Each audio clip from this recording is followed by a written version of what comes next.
I didn't even want to write this, since I've grown apathetic toward worldly issues unless they directly affect me financially. But this feels important enough to put down an archive, because it speaks to where society is heading. The place of minorities today is that of a commodity. Whether in porn, morality, or politics, our humanity and role are pushed around at the whim of Western power structures. This isn't self-pity. I don't mind the reality I've just outlined. I value truth and its articulation. Whether your country abandons you or your economy collapses, minorities are no different from the rest of the chess pieces leaders move around daily. In earlier times, minorities clawed their way upward in Western society through conflict.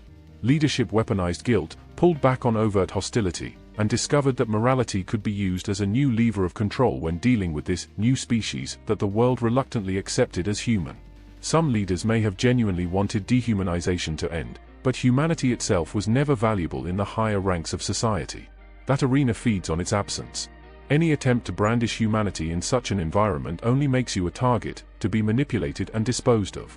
Fast forward to today, minorities remain commodities. To focus, let's say blacks. We have no solid foundation in this society. Africa is crippled by corruption, enabled by Western powers, while Western citizens moralize or play saviors without contributing anything to real growth. A commodity for Western morality, Western structures, Western conflicts. The left has alienated minorities further. Special treatment is an easy tool of division when you have no strong society to fall back on. At the top, giving one class perks while the masses collapse economically is trivial. In porn, we're a fetish, either cuckold fuel for submissives, or likened to goblins, ogres, and animals. BBC, porn always borders on bestiality. Degeneracy may breed attraction, but its roots are in treating blacks as a commodity. As I said in a previous video, human conflict is manufactured. Pride, morals, and dignity are just extensions of ego, and ego needs an enemy to survive.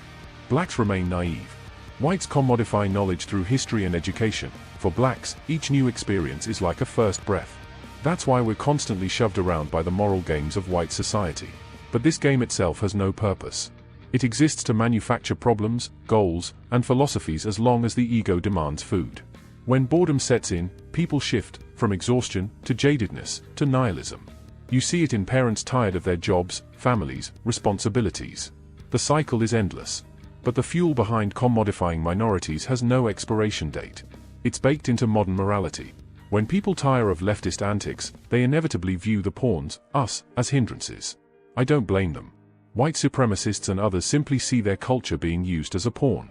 Blacks entered the stage first as slave commodities, then as human commodities. But we never contributed to the foundation of Western culture, nor to the familial bonds that sustain it. The place of minorities now depends on the shrinking number of people who still see us as just ordinary humans, who live without intrusive thoughts of race, conflict, or hierarchy.